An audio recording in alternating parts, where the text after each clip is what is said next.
Bonsoir, bienvenue dans Entrée Libre. Tous les soirs à 20h précis, ce sont 19 minutes exactement de culture, d'information en images. Et ce soir, au sommaire. Avec eux, il y a toujours un petit quelque chose dans le nom qui ne va pas.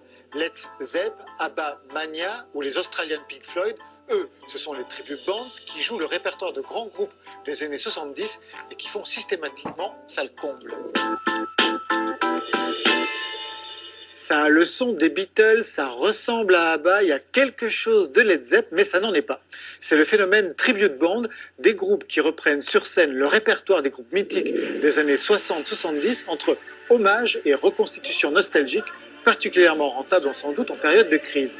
Succès mondial jusqu'en France pour ces groupes sans disque, mais qui remplissent des stades. Alors, les tribute bands, pourquoi ça marche? Sonia Chabour, la vraie, la seule, avec Mathieu Préau.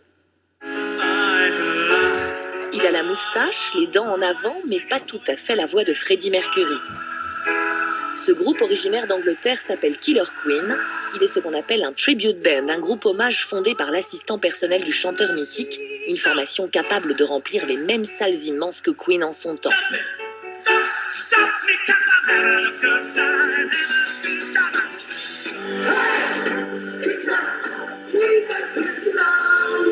Tout le monde est gagnant avec les tribute bands, c'est-à-dire le groupe qui s'éclate à refaire son groupe préféré et surtout le public qui est là, qui n'a pas eu l'occasion parfois de voir un groupe qui est séparé. Par exemple, les tribute bands de Led Zeppelin ou des Smiths aujourd'hui qui ont énormément de succès, ou ABBA bien sûr, des groupes qui sont séparés. Aujourd'hui, on peut les voir pour de vrai, sauf que c'est un peu faux. Depuis la dissolution du groupe suédois ABBA en 1982, plus d'une centaine de clones sévissent à travers la planète. Le phénomène des tribute bands a fait son apparition il y a 30 ans dans les pays anglo-saxons et nordiques, férus de rock et de pop.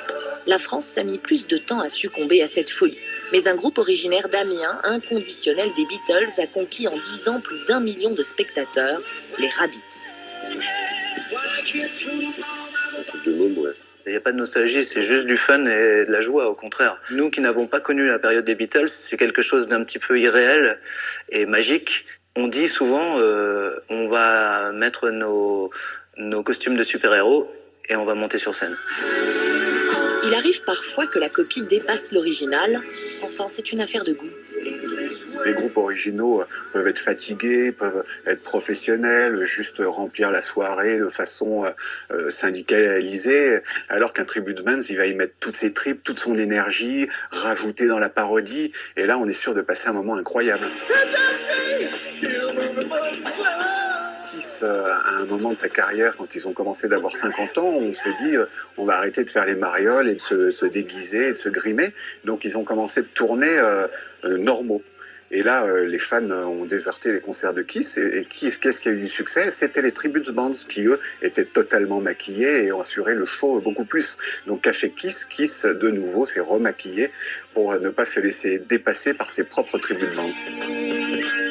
Au niveau des parodies, c'est aussi pour ne pas être une copie conforme, ce qui pourrait être un peu décevant. Si on veut assurer le show, il faut faire quelque chose d'étrange.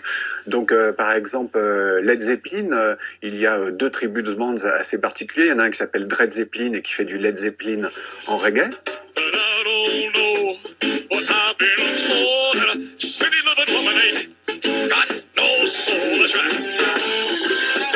Led Zeppelin, on connaît ce groupe qui est un groupe de machos, viril, sex, drogue et rock'n'roll. C'est très drôle parce qu'un groupe, un tribute band s'appelle Les Zeppelin et en fait c'est une bande de lesbiennes qui reprennent du Led Zeppelin.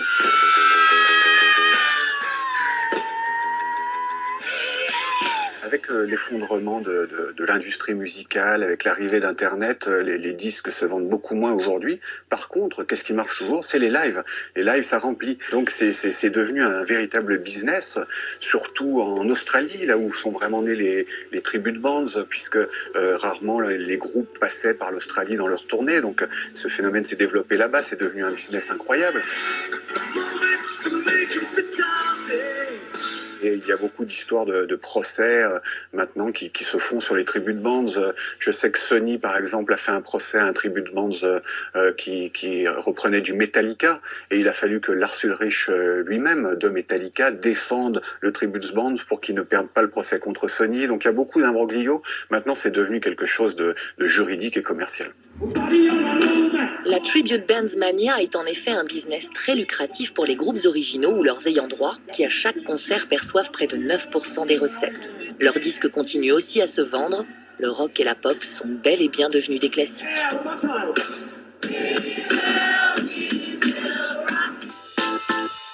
Voilà, il est plus ou moins 20h19. On va donc s'arrêter là pour aujourd'hui et pour cette semaine. Mais entrée libre, ça continue.